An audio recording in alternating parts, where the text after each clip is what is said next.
So hello friends, this is Arhan Sabi and you are watching the Pharma World। तो पिछली class में हमने जो है different type of system located in our bodies क्या discuss किए थे, जैसे circulatory system, respiratory system, digestive system, nervous system, ऐसे जो है कम से कम हमने 12 सिस्टम के बारे में बात की थी। तो उनको क्या एक बार रीड कर लेना, बाकी डिटेल में हम आगे बढ़ेंगे। ठीक है, तो जो है हम आगे बढ़ते हैं, अपने जो है क्लास शुरू करते हैं आज से। आज क्या पढ़ेंगे? Basic life process. आज क्या पढ़ेंगे? बेसिक लाइफ प्रोसेसेस, यानी कि कुछ ऐसी प्रोसेस या टर्म्स के बारे में जानेंगे जो हमारी लाइफ के लिए बहुत बेसिक है, यानी इनका जानना बहुत ज़रूरी है। सबसे पहला क्या है? रिस्पॉन्सिवनेस। सबसे पहला क्या है?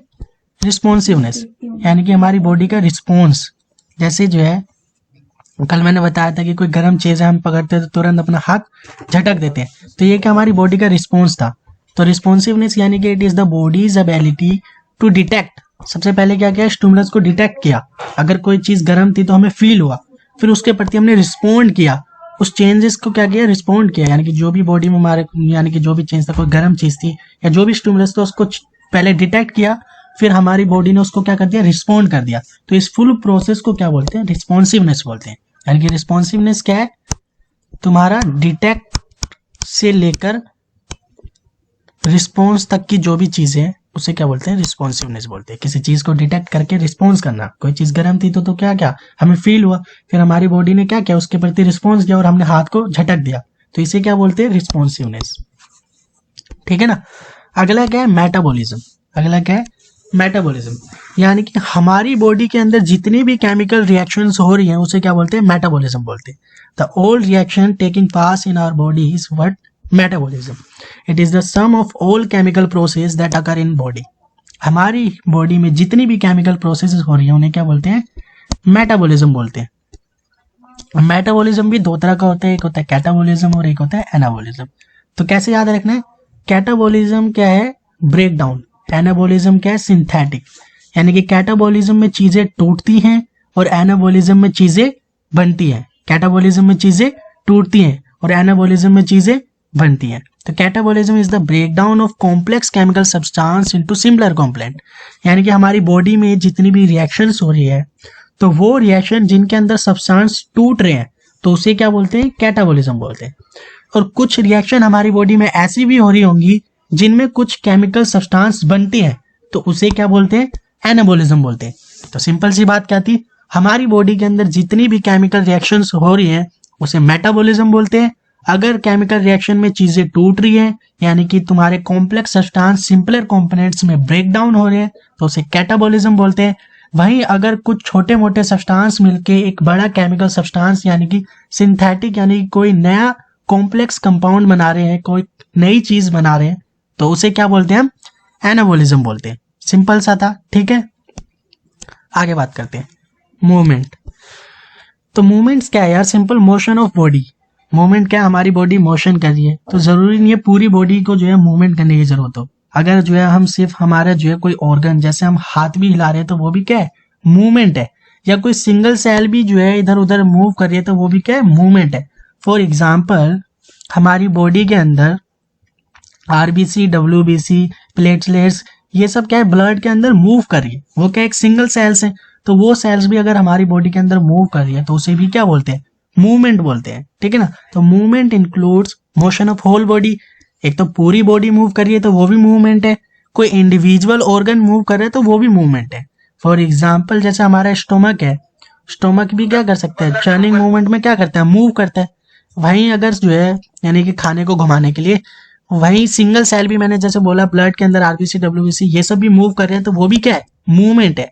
ठीक है ना। And even tiny structure inside the cells, यहाँ तक कि सेल के अंदर भी, जैसे कोई सेल है मान लो, ठीक है, उसके अंदर मैंने ऑक्सीजन को पहुंचाना है, बोला था ना, सेल के अंदर ऑक्सीजन पहुंचाना है, या कोई फूड पार्टिकल, न्यूट्रिएंट पहुंचाना है। क्या पहुंचाना? Food particle, nutrient. तो उस न्यूट्रिएंट को भी जो है पर्टिकुलर किसी सेल ऑर्गेनेलिया तक पहुंचाना है। सेल ऑर्गेनेलिया यानी किसी सिस्टम के अंदर पहुंचाना है, जैसे माइटोकॉन्ड्रिया के अंदर पहुंचाना है। तो ये ऑक्सीजन या न्यूट्रिएंट जो भी है, मान लिया ऑक्सीजन है या कोई ग्लूकोज है, मान लिया ग्लूकोज है, तो उसको माइटोकॉन्ड्रिया तक पहुंचाना है। तो सेल के अंदर भी उसको पहुंचाने के लिए क्या होते हैं? कुछ सिस्टम होते हैं। क्या होते हैं, सिस्टम होते हैं, जैसे माइक्रोफिब्रिली हो गया तुम्हारा, माइक्रो फिलामेंट्स होते हैं, ये सब भी क्या करते हैं, मूव करके उसको सेल ऑर्गेनेल तक पहुंचाते हैं। यानी कि सेल के अंदर भी कोई छोटा सा पार्टिकल स्ट्रक्चर है, वो भी अगर मूव कर रहा है तो वो भी क्या है, मूवमेंट है। तो मूवमेंट हमारी पूरी बॉडी भी मूव कर सकती है, कोई ऑर्गन भी मूव कर सकता है, कोई सिंगल सेल भी कर सकती है, इवन सेल्स के अंदर कोई केमिकल भी मूव कर रहा है तो वो भी क्या है, मूवमेंट है। तो सिंपल समझ में आ गया सबको मूवमेंट, ठीक है। आगे बढ़ते हैं, अगला क्या है, ग्रोथ। अगला क्या है, ग्रोथ। देखो ग्रोथ को जो है ना दो तरीके से समझना है, ग्रोथ को दो तरीके से समझना है। एक ग्रोथ होती है, फॉर एग्जाम्पल नंबर अगर किसी चीज का बढ़ रहा है, क्या बढ़ रहा है, नंबर, तो वो क्या है, ग्रोथ है। और एक साइज किसी चीज का बढ़ रहा है तो वो क्या है, ग्रोथ है। तो मैंने तुम्हें ग्रोथ के दो पैरामीटर बता दिए कि किसी को अगर हम ग्रोथ कह रहे हैं तो हम दो पैरामीटर मेनली देखते हैं। पहला क्या बोला मैंने, नंबर, दूसरा क्या बोला मैंने, साइज। तो समझने की कोशिश करो, जैसे हमारी बॉडी है, एक बच्चा है, और एक वो क्या करते हैं, उसके अंदर जितनी भी सेल्स होती है बच्चे के अंदर वो डिवाइड करती हैं, है ना। जैसे कोई एम्ब्रियो स्टेज थी, एम्ब्रियो स्टेज से डिवाइड करके बेबी डेवलप हुआ, फिर बेबी से चाइल्डहुड आया, फिर जो है बच्चा रिप्रोडक्टिव फेज में पहुंचा, फिर जो है मैच्योर डेथ फेज तक पहुंच गया। तो ऐसे जो है जितनी भी उसकी जो है फेज आई, उसमें क्या है, सेल्स डिवाइड कर करके उसके जो है ऑर्गन्स या जितने भी सिस्टम उनको क्या किया, डेवलप किया। तो सेल्स ने डिवाइड किया तो अपना क्या बढ़ाया, नंबर बढ़ाया। क्या बढ़ाया, नंबर बढ़ाया। तो सेल्स ने जब अपना नंबर बढ़ाया तो चीज क्या हुई, ग्रो की। जैसे अगर बोलते हैं ना, एक बच्चा है छोटा दिखाई दे रहा है, वहीं जो है 15-20 साल बाद उस बच्चे को देखते हैं तो वो बड़ा हो जाता है, तो हम बोलते हैं इसने तो बहुत ग्रोथ कर ली। तो कैसे बोला, क्योंकि हम देखते हैं कि उसका जो है साइज बढ़ा है, तो हम साइज से देख के बोल देते हैं। कोई भी चीज साइज में बढ़ रही है तो हमने क्या बोलते हैं, ग्रोथ कर रहा है। बाकी अगर इंटरनल अंदर जाके देखो तो तुम देखोगे कि सेल्स के नंबर बढ़ रहे थे, इसलिए वो ग्रोथ किया। यानी कि कोई भी चीज ग्रोथ करती है तो नंबर की वजह से कर सकती है, साइज की वजह से कर सकती है। फॉर एग्जाम्पल एक यूनिसेलुलर ऑर्गेनिज्म अमीबा है, वो डिवाइड करता है अपना रिप्रोडक्शन के थ्रू दो पार्ट में, डिवाइड करता है दो पार्ट में। तो इसने जो है अपना रिप्रोडक्शन करके दो पार्ट में डिवाइड किया, तो ये भी हम बोलते हैं कि अमीबा ने ग्रोथ की। क्यों, अमीबा ने अपने नंबर बढ़ाया। तो एक ग्रोथ हम बोलते हैं कि नंबर बढ़ाना, दूसरा क्या होता है, साइज। अब समझना है क्या है, साइज कैसे बढ़ता है। जैसे बताया, कोई नॉर्मल जैसे बच्चा था, उसका जो है हाइट बढ़ गई तो साइज बढ़ गया, तो हम बोलते थे ग्रोथ कर रहा है। बाकी सेल्स के अंदर साइज कैसे बढ़ता है, कोई हम ह्यूमन बॉडी के अंदर सेल है तो उसके अंदर साइज क्या बढ़ता है, अंदर का जो प्रोटोप्लाज्म होता है ना, वो क्या करता है, इंक्रीज करता है अपने आप को और अपना एरिया बढ़ाने की कोशिश करता है। तो ये जो अंदर वाली सेल थी, उसके प्रोटोप्लाज्म बढ़ने की वजह से क्या हो जाती है, ग्रो करके क्या हो जाती है, बड़ी हो जाती है। वो ग्रो करके क्या हो जाती है, बड़ी हो जाती है। तो बात समझ में आई, ग्रोथ का मतलब क्या है, नंबर में इंक्रीज हो सकता है या फिर साइज में इंक्रीज हो सकता है। तो it is the increase in body size that result from a increase in the size of existing cell. कोई बॉडी का अगर साइज भी बढ़ रहा है तो सेल्स के अंदर का साइज बढ़ा होगा, और मैंने बताया सेल्स के अंदर का साइज कैसे बढ़ा, तुम्हारा प्रोटोप्लाज्म क्या किया था, इंक्रीज किया था, इसलिए सेल क्या हो गई, बड़ी हो गई। तो जो छोटी सेल थी वो गायब हो गई, बड़ी हो गई। क्यों हुई बड़ी, क्योंकि उसके अंदर का जो प्रोटोप्लाज्म था वो क्या कर गया, साइज में इंक्रीज कर गया, ठीक है ना। और बाकी एक क्या है, increase in number of cell और बोथ। तो ग्रोथ के दो पैरामीटर, एक तो साइज और एक नंबर। और हो सकता है ग्रोथ दोनों से हो रही हो, है ना। अब अमीबा में ग्रोथ सिर्फ एक ही वजह से हो रही है, किसकी वजह से हो रही है, नंबर की वजह से हो रही है, क्योंकि यहाँ पे नंबर इंक्रीज कर गया है। लेकिन ह्यूमन बॉडी की बात करें तो ह्यूमन बॉडी में सेल्स का प्रोटोप्लाज्म यानी सेल का साइज भी इंक्रीज हो रहा है और सेल डिवाइड करके अपना नंबर भी बढ़ा रही है। तो ग्रोथ के दो ही पैरामीटर है, या तो सेल का साइज बढ़ेगा या फिर नंबर बढ़ेगा। क्या बढ़ेगा, साइज बढ़ेगा या नंबर बढ़ेगा, और हो सकता है दोनों ही हो रहा हो। तो ग्रोथ के दो पैरामीटर सबको याद रखने हैं, एक क्या है, नंबर में बढ़ना, सेल्स का नंबर बढ़ रहा है तो ग्रोथ हो रही है, या फिर सेल का साइज बढ़ रहा है तो क्या हो रही है, ग्रोथ हो रही है, ठीक है ना। अगला क्या है, डिफरेंशिएशन। तो डिफरेंशिएशन यार सिंपल है, it is the development of a cell from unspecialised to specialised है। यानी कि कोई भी चीज डिफरेंशिएट करिए, कोई भी चीज क्या करिए, डिफरेंशिएट करिए, ठीक है ना। कोई सेल अपने आप को इतना डेवलप कर ले रही है कि वो क्या कर ले रही है, काम करने में योग्य हो रही है, तो उसे क्या बोलते हैं, डिफरेंशिएशन बोलते हैं, ठीक है ना। अगला क्या है, रिप्रोडक्शन। रिप्रोडक्शन यार ये क्या है, रिप्रोडक्शन यानी कि अपनी न्यू प्रोजेनी यानी कि नई जनरेशन तैयार करने की एक प्रोसेस है ना। एक रिप्रोडक्शन के जरिए क्या है, अपनी जनरेशन को आगे बढ़ाया जा सकता है।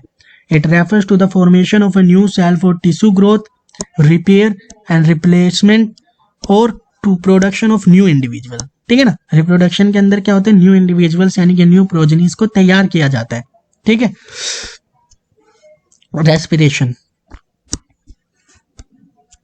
रेस्पिरेशन वही process involving the exchange of oxygen and carbon dioxide between the cell and external environment, ठीक है ना। ऑक्सीजन को बॉडी के अंदर लेना है और CO2 को बॉडी के बाहर कर लेना है, इसी प्रोसेस को क्या बोल रहे हैं, रेस्पिरेशन बोल रहे हैं, ठीक है ना। तो ये तो नॉर्मल प्रोसेस होती है ब्रीदिंग, ये क्या होती है ब्रीदिंग। रेस्पिरेशन अपने आप में ये एक एलोबरेट टर्म है, इसके बारे में आगे जो है डिटेल में पढ़ेंगे, ठीक है ना। तो रेस्पिरेशन में क्या समझना है, ऑक्सीजन का अंदर, CO2 का बाहर, ठीक है।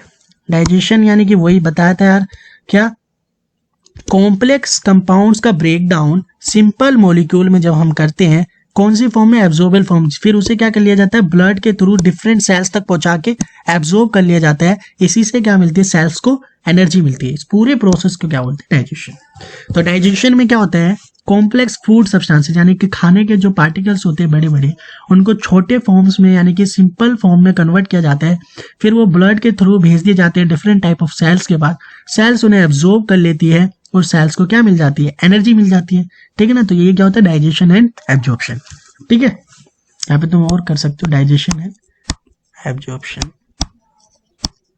ठीक है। लास्ट तुम्हारा क्या है, एक्सक्रीशन। एक्सक्रीशन मतलब कि वही remove waste product of the digestion and metabolism from the body, यानी कि जितने भी वेस्ट प्रोडक्ट, जैसे डाइजेशन में वेस्ट प्रोडक्ट बना, या मेटाबॉलिज्म जितनी भी केमिकल रिएक्शन होती है। मेटाबॉलिज्म क्या था, ऑल द केमिकल रिएक्शन जो हमारी बॉडी में हो रही है, चाहे वो कैटाबॉलिज्म हो यानी कि टूटना हो, या एनाबॉलिज्म हो या बन रहा हो, तो इनसे भी क्या होता है, कुछ वेस्टेज तैयार होते हैं। जैसे डाइजेशन से वेस्ट तैयार हुआ, उसको एनएस के थ्रू बाहर कर दिया, ये क्या है, एक्सक्रीशन है। या फिर मेटाबॉलिज्म के थ्रू, जैसे हमारी बॉडी में यूरिया बनता है, यूरिया हमारी बॉडी हार्मफुल है हमारी बॉडी के लिए, तो उसको क्या करना पड़ता है, एक्सक्रीट करना पड़ता है थ्रू द यूरिनरी सिस्टम, तो वो भी किसके अंदर आ जाता है, एक्सक्रीशन। यानी कि जितने भी वेस्टफुल प्रोडक्ट जो हमारी बॉडी के लिए जरूरी नहीं है और हमारी बॉडी को हार्म कर रहे हैं, नुकसान पहुंचा रहे हैं, उनको बॉडी से बाहर पहुंचाना ही क्या कहलाता है, एक्सक्रीशन कहलाता है, ठीक है ना। अगला क्या है, होम्योस्टेसिस। देखो इसको समझना है, बहुत इंपॉर्टेंट है होम्योस्टेसिस।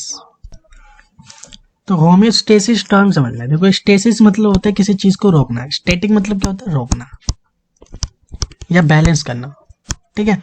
तो होम्योस्टेसिस में क्या करते हैं, एक्सटर्नल एनवायरनमेंट के हिसाब से अपनी बॉडी के बैलेंस बनाते हैं, अपनी बॉडी को रोकते हैं, यानी कि अपनी बॉडी के इक्विलिब्रियम को मेंटेन करते हैं, यानी कि अपनी बॉडी के सिस्टम को मेंटेन करते हैं विद द एक्सटर्नल एनवायरनमेंट को देखते हुए। इसे क्या बोलते हैं, होम्योस्टेसिस बोलते हैं, ठीक है ना। It is the ability of a body to maintain equilibrium with its internal environment, यानी कि अपनी बॉडी के अंदर का जो एनवायरनमेंट है उसको इक्विलिब्रियम में मेंटेन करना, उसकी बैलेंसिंग को बनाए रखना। जब हम डील कर रहे हो एक्सटर्नल चेंजेस को, मान लो बाहर का जो है टेम्परेचर चेंज हो रहा है बहुत ज्यादा, लेकिन हमारी बॉडी जो है उस टेम्परेचर के प्रति या तो टेम्परेचर बढ़ा लेगी या फिर अपने आप को कंट्रोल कर लेगी।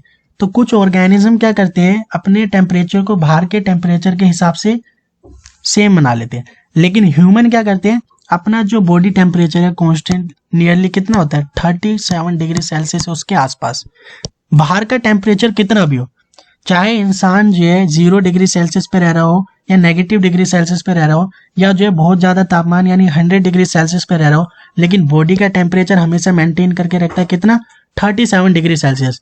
तो ये ह्यूमंस के पास क्या कैपेबिलिटी है, यानी कि बाहर का एनवायरनमेंट चेंज हो जाए, एक्सटर्नल चेंजेस हो जाए, लेकिन इंटरनल एनवायरनमेंट को इक्विलिब्रियम में मेंटेन करके रखता है, यानी कि चेंज नहीं होने देता है। इसी प्रोसेस को क्या बोलते हैं, होम्योस्टेसिस बोलते हैं। यानी कि बाहर का एनवायरनमेंट कितना ही चेंज हो जाए, लेकिन अंदर के बॉडी को इक्विलिब्रियम में बनाए रखना ही क्या कहलाता है, होम्योस्टेसिस कहलाता है। जैसे मैंने टेम्परेचर से समझाया कि ह्यूमन जो है अपने बॉडी टेम्परेचर को मेंटेन करके रखता है नियरली 37 डिग्री सेल्सियस। वहीं जो तुम्हारी दूसरे ऑर्गेनिजम्स होते हैं जैसे फिशेस हो गई या तुम्हारे जो है जितने भी अलग ऑर्गेनिज्म है, वो क्या करते हैं, ये सब मेंटेन नहीं कर पाते हैं, यानी कि वो होम्योस्टेसिस नहीं कर पाते। तो ये होम्योस्टेसिस की जो प्रोसेस है वो बहुत कम जो है ऑर्गेनिज्म कर पाते हैं, ठीक है ना। Homeostasis is what, dynamic condition, ठीक है ना। बाहर का एनवायरनमेंट चेंज हो रहा है लेकिन अंदर पे कोई फर्क नहीं पड़ रहा है, ठीक है ना।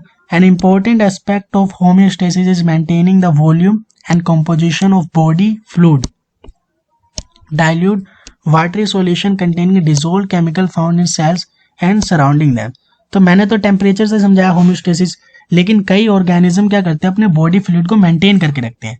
फॉर एग्जाम्पल किसी को जो है बॉडी फ्लूइड जो है कम है, तो उसको दूसरे भारी भरकम बॉडी फ्लूइड के अंदर, यानी कि ऐसी वाटर बॉडी के अंदर डाल दिया जहाँ पे बॉडी फ्लूइड बहुत, यानी कि वहाँ पे जो है फ्लूइड्स बहुत ज़्यादा है, और लेकिन वो अपने बॉडी फ्लूइड को मेंटेन करके रखता है, यानी कि कम था तो कम ही रहने दिया, तो उसके अंदर क्या होम्योस्टेसिस की प्रोसेस कर सकता है, यानी कि वो क्या कर सकता है, अपने आप को मेंटेन कर सकता है।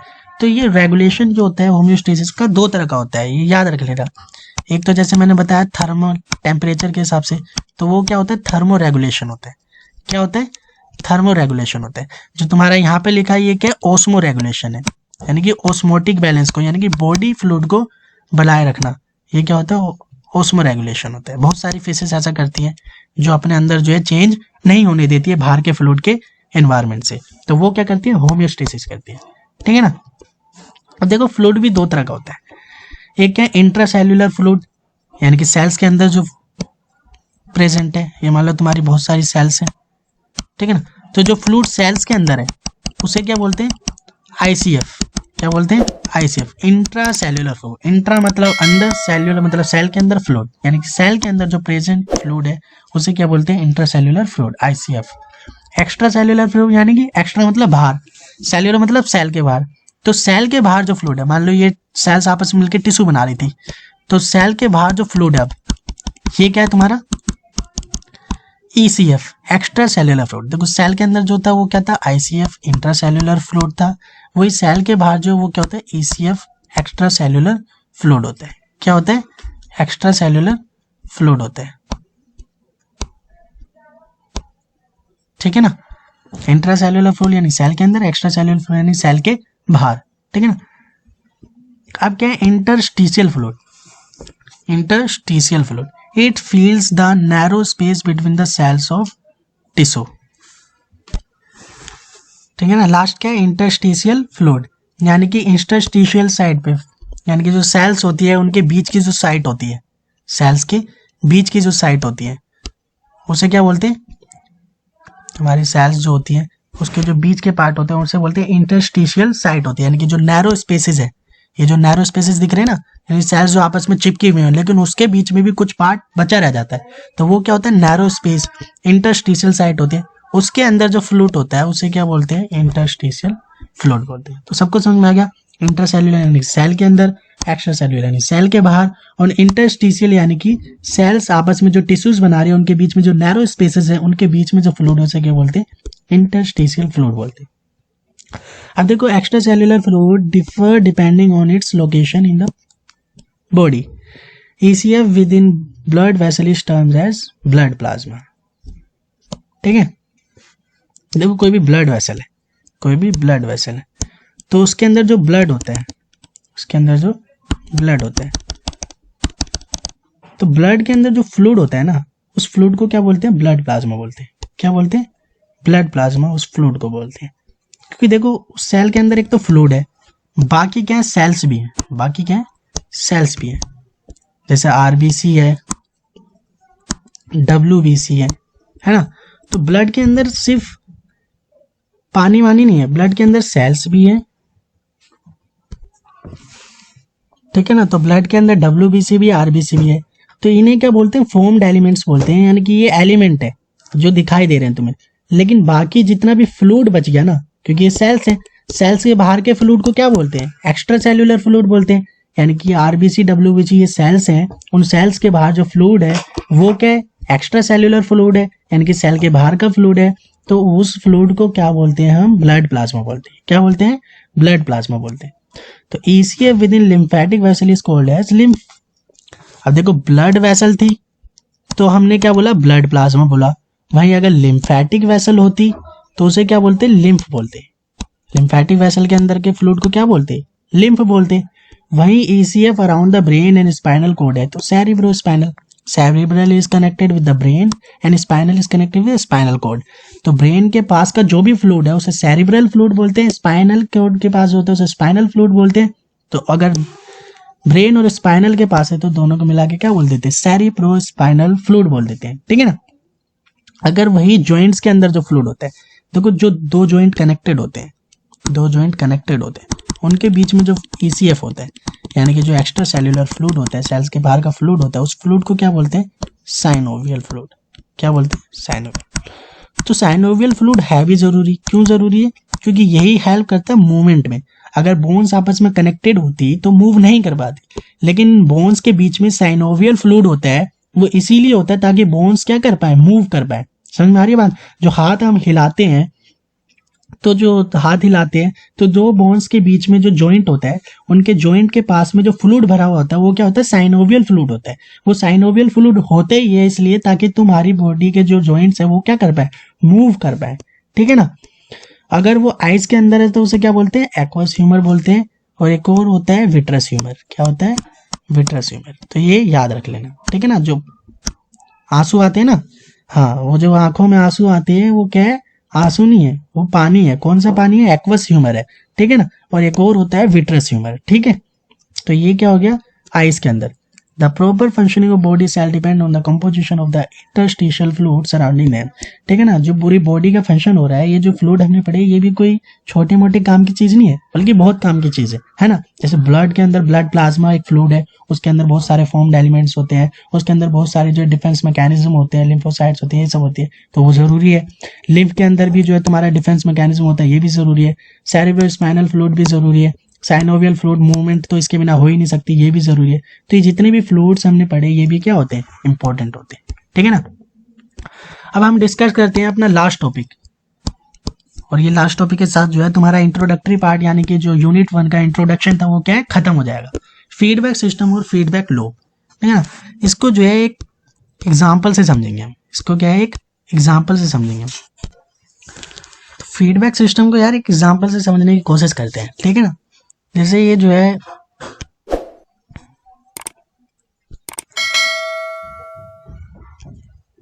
हमारा ब्रेन है। ठीक है, और यहाँ मैंने तुम्हारे के लिए लिया एक ब्लड वेसल। उसके अंदर क्या है? ब्लड है। उसके अंदर क्या भरा पड़ा है? ब्लड भरा पड़ा है। तो ब्लड के अंदर क्या होता है? इंसुलिन होता है। ब्लड के अंदर क्या होता है? ग्लूकोज है। ब्लड के अंदर क्या है? ग्लूकोज है। ब्लड के अंदर है ग्लूकोज। अब ब्लड के अंदर क्या हो रहा है? ग्लूकोज का लेवल कम हो रहा है। ब्लड का अंदर क्या हो रहा है? ग्लूकोज का लेवल कम हो रहा है। ठीक है ना? तो ग्लूकोज का लेवल क्या हो रहा है? कम हो रहा है। और तुम्हें पता होना चाहिए कि जो पैनक्रियाज होता है, क्या होता है? पैनक्रियाज होता है। तो पैनक्रियाज के अंदर क्या होती है? दो तरह की सेल्स होती है, एक होती है अल्फा सेल और एक बीटा सेल। तो ये याद रखना, बस याद रखना कि अल्फा सेल क्या रिलीज करती है? एक हार्मोन रिलीज करती है जिसे बोलते हैं ग्लूकागन, और एक बीटा सेल रिलीज करती है इंसुलिन। यानी कि पैनक्रियाज दो तरह के हार्मोन रिलीज करती है, एक होता है ग्लूकागन और एक क्या होता है? इंसुलिन। ठीक है ना? देखो इनका काम समझो। ग्लूकागन क्या करता है? ब्लड के अंदर ग्लूकोज लेवल को बढ़ाता है। वहीं इंसुलिन क्या करता है? ब्लड के अंदर ग्लूकोज लेवल को घटाता है। ठीक है ना? तो देखो ग्लूकोज का लेवल मैंने बोला कि ऑलरेडी क्या हो रहा है? बहुत कम हो रहा है। ग्लूकोज का लेवल अंदर क्या हो रहा है? बहुत कम हो रहा है। तो भाई साहब पैनक्रियाज को पता चला कि ग्लूकोज का लेवल कम हो रहा है, तो ये क्या करेगा? ग्लूकागन रिलीज करेगा, ज्यादा से ज्यादा ग्लूकागन को बढ़ाएगा। क्यों? क्योंकि ग्लूकागन क्या करता है? ग्लूकोज के लेवल को बढ़ाने की कोशिश करता है। क्योंकि सिंपल सी बात क्या है, ब्लड के अंदर ग्लूकोज को लेवल को मेंटेन करने के लिए हमारे पास दो हार्मोन्स है, एक क्या है? ग्लूकागन है, और एक क्या है? इंसुलिन है। ग्लूकागन क्या करता है? ब्लड के अंदर के ग्लूकोज लेवल को बढ़ाता है। इंसुलिन क्या करता है? ब्लड के अंदर के ग्लूकोज लेवल को घटाता है। अब मैंने क्या बोला कि हमारे ब्लड के अंदर ग्लूकोज का लेवल कम हो रहा है, तो भाई साहब पैनक्रियाज को पता चला, तो पैनक्रियाज ने बोला कि ग्लूकोज लेवल कम हो रहा है। अच्छा ठीक है, तो फिर हम रिलीज करेंगे क्या? ग्लूकागन, क्योंकि ग्लूकागन क्या करता है? ग्लूकोज लेवल को बढ़ाता है। तो देखो इसे कहते हैं फीडबैक सिस्टम। इसे क्या बोलते हैं? Feedback system. और ये कौन से टाइप का सिस्टम था? नेगेटिव फीडबैक था। क्यों नेगेटिव फीडबैक था? क्योंकि ग्लूकोज का लेवल क्या हो रहा था? कम हो रहा था। ये बोल रहा था कि मैं नेगेटिव में जा रहा हूँ, यानी कि मुझे बढ़ाओ, मैं नेगेटिव हूँ, यानी कि मैं कम हूँ। तो उस क्या है? ये नेगेटिव फीडबैक सिस्टम है। जैसे ही पैनक्रियाज को पता चला, तो क्या है? ब्रेन ने जो है ऐसा जो है सिचुएशन बनाई कि पैनक्रियाज को क्या रिलीज करवाने को बोला? ग्लूकागन रिलीज होना। क्या बोला? ग्लूकागन रिलीज होने को बोला। तो ग्लूकागन बढ़ा तो ग्लूकोज का लेवल भी क्या करने लग गया? बढ़ने लग गया। ठीक है ना? तो ये क्या होता है? फीडबैक सिस्टम होता है, जिसके अंदर 3 कंपोनेंट इंपॉर्टेंट थे। कितने कंपोनेंट इंपॉर्टेंट थे? 3। सबसे पहला क्या था? रिसेप्टर। सबसे पहला क्या था? रिसेप्टर। दूसरा क्या होता है कंट्रोल सेंटर, तीसरा क्या होता है इफेक्टर होता है। चलो एक एक करके समझते हैं इसे। पहली बात तो फीडबैक सिस्टम क्या है, it is the cycle in which the status of body condition is monitored, evaluated, changed, remonitored, reevaluated and so on. यानी कि हमारी बॉडी जो नॉर्मल साइकिल चल रही होती है उसमें क्या करती रहती है, सिचुएशन को मॉनिटर करती रहती है। फॉर एग्जाम्पल बाहर का इन्वायरमेंट है, उसको क्या करते हैं नॉर्मली मॉनिटर कर रहे हैं, इवेल्युएट कर रहे हैं, चेंज कर रहे हैं, रीमॉनिटर कर रहे हैं, रीइवेल्युएट कर रहे हैं और सो ऑन। यानी कि बाहर का जो टेम्परेचर है उसके हिसाब से हमारी बॉडी क्या कर रही है, उसको मॉनिटर कर रही है ना। तो each monitor variable such as body temperature, blood pressure, blood glucose level is termed as control condition. यानी कि नॉर्मल जो मॉनिटरिंग हो रही है, जो लेवल दिखाई दे रहा है, उसे क्या बोलते हैं कंट्रोल्ड कंडीशन बोलते हैं। उसे क्या बोलते हैं कंट्रोल्ड कंडीशन बोलते हैं। Any disruption that changes a control condition is called as stimulus. मान लिया वो जो सिचुएशन यानी जो कंट्रोल्ड कंडीशन थी यानी कि नॉर्मल कंडीशन थी, उसमें कोई भी चेंज देखने को मिला, जैसे मैंने बोला ब्लड के अंदर ग्लूकोज लेवल एकदम से घट गया, तो वो क्या एक स्टिमुलस है, वो क्या एक स्टिमुलस है। मान लो बाहर का टेम्परेचर नॉर्मल चल रहा था, अचानक से बहुत ज्यादा कम हो गया, नेगेटिव में चला गया, तो वो क्या है एक स्टिमुलस है। तो क्या है, जब हम मॉनिटरिंग कर रहे थे तो नॉर्मल कंडीशन चल रही थी तो उसको बोल रहे थे कंट्रोल कंडीशन। लेकिन जैसे ही कंडीशन बिगड़ी कंट्रोल कंडीशन, तो क्या मिला एक स्टिमुलस मिला। क्या मिला, एक स्टिमुलस मिला। अब क्या है, ये स्टिमुलस जाता है कहाँ पे, देखो स्टिमुलस मिलता कहाँ से, रिसेप्टर से। जैसे मान लो तुम्हारे जो है किसी को हाथ लगाया, ठीक है ना, तो बॉडी ने क्या किया, मान लो गर्म चीज को हाथ लगाया, तो गर्म चीज को हाथ लगाते ही क्या हुआ, देखो पहले जो बॉडी नॉर्मल टेम्परेचर को क्या कर रही थी, फील्ड कर रही थी, यानी कोई गर्म चीज नहीं थी, कोई ठंडी, नॉर्मल सिचुएशन चल रही थी। तो नॉर्मल सिचुएशन को हम क्या बोल रहे थे, कंट्रोल कंडीशन में। हम क्या है, कंट्रोल कंडीशन में। जैसे ही गर्म चीज को छुआ तो रिसेप्टर जागे, रिसेप्टर क्या हुए, जागे, रिसेप्टर को एकदम से गरम गरम लगा, तो यहाँ पे क्या हो गया, जो कंट्रोल कंडीशन थी वो चेंज हो गई, और इस चीज को यानी कि जो गरम फील हुआ उसे क्या बोलते हैं, स्टिमुलस। क्या बोलते हैं, स्टिमुलस। यानी कि बाहर से जो हमें स्टिमुलस मिला। अब ये रिसेप्टर क्या करेगा, इस स्टिमुलस के जरिए ब्रेन तक पहुंचाएगा, स्पाइनल कोड तक पहुंचाएगा, मान ली स्पाइनल कोड है वहां तक पहुंचाएगा, फिर वहां से क्या है रिस्पॉन्स आएगा। तो जो लेके जाता है, मान लो वो अफरेंट न्यूरॉन होता है लेने जाने वाला, और जो लेके आता है वो एफरेंट होता है। यानी कि मान लो एक नर्व है जो सिचुएशन को लेके जा रही है, स्टिमुलस को लेके जा रही है, और एक नर्व है जो उसके प्रति जो तुम्हारा एक्शन है उसको लेके आ रही है। तो सबसे पहले काम किसका हुआ, रिसेप्टर का। सबसे पहले काम किसका हुआ, रिसेप्टर का, क्योंकि रिसेप्टर ने क्या किया, स्टिमुलस को रिसीव किया। देखो रिसेप्टर का काम समझो, it is a body structure that monitors change in a control condition. Control condition क्या थी, जब नॉर्मल सिचुएशन चल रही थी, जैसे ही उसमें चेंज को मॉनिटर किया, वो कौन करता है, रिसेप्टर करता है, and send input to the control centre. अब जो तुम्हारा स्पाइनल कोड या ब्रेन है उसे क्या बोलते हैं, कंट्रोल सेंटर बोलते हैं। क्या बोलते हैं, कंट्रोल सेंटर। तो उसने स्टिमुलस को भापा कि अब क्या जो है मेरे को सिचुएशन डिमांड है और किस हिसाब से एक्शन करना है। तो कंट्रोल सेंटर का काम क्या है, it sets the range of values with in which a control condition should be maintain. अगर नॉर्मल कोई टेम्परेचर वाली चीज होती तो इसको कोई फर्क नहीं पड़ता, लेकिन एकदम से भारी भरकर गर्म चीज पे हाथ रखा तो जो कंट्रोल कंडीशन थी वो चेंज हो गई। तो इसने क्या किया, उसको एवेल्युएट किया इनपुट को, फिर रिसीव किया, फिर जो है जनरेट किया आउटपुट, कमांड दी उसको। यानी कि जो है यहाँ पे क्या होता है, कमांडिंग सेंटर है। कोई भी ब्रेन है, स्पाइनल कोड है, वो क्या करेगा, भापेगा कि स्टिमुलस क्या है, एकदम से गर्म है, तो ये क्या करेगा, उसी के प्रति अपना एक्शन भेजेगा। अपना एक्शन कहाँ पे भेजेगा, इफेक्टर पे भेजेगा। यानी कि जहां से रिसेप्टर ने रिसीव किया था उसी ऑर्गन को क्या बोलते हैं, इफेक्टर बोलते हैं। It is a body structure that receive output from the control center and produce a response or effect the changes of control condition। यानी कि इफेक्टर क्या है, वही फिर एकदम से हमने हाथ हटा लिया। तो सिंपल सी समझना है, क्या समझना है तुम्हें, सिंपल है। यहाँ पे तीन चीजें, रिसेप्टर, कंट्रोल सेंटर, और लास्ट क्या है तुम्हारा, वही रिसेप्टर ही जो होता है इफेक्टर। क्या है, इफेक्टर। ये तीन चीजें तुम्हें समझ में आ गई तो सब समझ में आ जाएगा फीडबैक सिस्टम क्या होता है। तो मैंने बोला, मैंने गर्म चीज को हाथ लगाया तो रिसेप्टर ने उसको रिसीव किया और एक स्टिमुलस जनरेट किया, और उस स्टिमुलस को कहां पे भेजा, कंट्रोल सेंटर यानी कि ब्रेन या स्पाइनल कोड पे। तो यहां से स्टिमुलस कहां पे ट्रांसफर हो गया, कंट्रोल सेंटर पे, यानी कि तुम्हारा ब्रेन या स्पाइनल कॉर्ड पे। अब वो कंट्रोल सेंटर जो है उसको इवेल्युएट करेगा, देखेगा कि कंडीशन नॉर्मल है, यानी कि टेम्परेचर जो है वो नॉर्मल है, या एकदम से क्या है भारी भरकम गर्म चीज छू ली, तो उसको पता चल गया कंट्रोल सेंटर को, यार इसने तो गलत छू लिया, जो है गरम गरम चीज है, तो टेम्परेचर एकदम से जो है बढ़ गया है।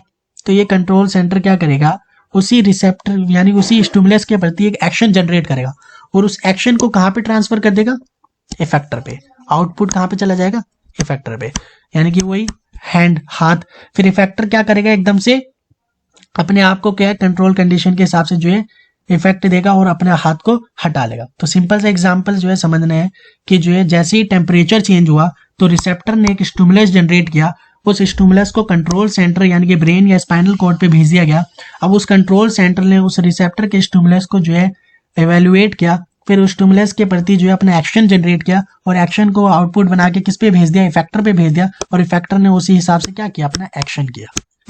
आई होप सबको समझ में आ गया, ठीक है ना। तो फीडबैक सिस्टम में तुम्हें क्या याद रखना है कि तीन ही चीजें इंपॉर्टेंट है। फीडबैक सिस्टम में तीन ही चीजें जो है इंपॉर्टेंट है। जो बेसिक कंपोनेंट है वो क्या है, रिसेप्टर है, कंट्रोल सेंटर है और इफेक्टर है। रिसेप्टर है, कंट्रोल सेंटर है, इफेक्टर है। रिसेप्टर क्या करता है, स्टिमुलस को लेता है और किसको भेज देता है, कंट्रोल सेंटर को। कंट्रोल सेंटर क्या है, कमांडिंग सेंटर है, यहाँ से क्या है ऑर्डर होगा, यहाँ से क्या है आदेश भेजा जाएगा, किसको भेजा जाएगा, इफेक्टर को। और इफेक्टर क्या करेगा, उसी एक्शन को जो कंट्रोल सेंटर ने उसे भेजा है उसके प्रति क्या करेगा, अपने जो है काम को करेगा, अपने वर्किंग को करेगा, और वहां से जो है उसके जो भी कंट्रोल सेंटर बोलेगा वो इफेक्टर को करना पड़ेगा, ठीक है ना। तो रिसेप्टर और इफेक्टर कुछ नहीं है, जो मेन यूनिट है वो क्या है, कंट्रोल सेंटर है, यही कंट्रोल कर रहा है। और रिसेप्टर क्या कर रहा है, स्टिमुलस को रिसीव कर रहा है। इफेक्टर क्या कर रहा है, उसके प्रति एक्शन कर रहा है। तो सबको समझ में आ गया फीडबैक सिस्टम क्या होता है, ठीक है। आई होप सबको समझ में आ गया होगा, ठीक है। तो क्लास को जो है खत्म करते हैं, ये तुम्हारा इंट्रोडक्टरी पार्ट था। अब जो है तुम्हारा इंट्रोडक्शन जो है फर्स्ट यूनिट का खत्म हो गया, ठीक है। अगली क्लास में हम क्या करेंगे, दूसरा जो है इसी का पार्ट डिस्कस करेंगे, किसके बारे में, सेल्यूलर ऑर्गेनाइजेशन, यानी कि सेल क्या है, सेल के बारे में जो है डिटेल में पढ़ेंगे, ठीक है ना। तो मिलते हैं अगली क्लास में, तब तक के लिए ठीक है भाई, बाय बाय। घर रहो, सेफ रहो और पढ़ते रहो। All the best.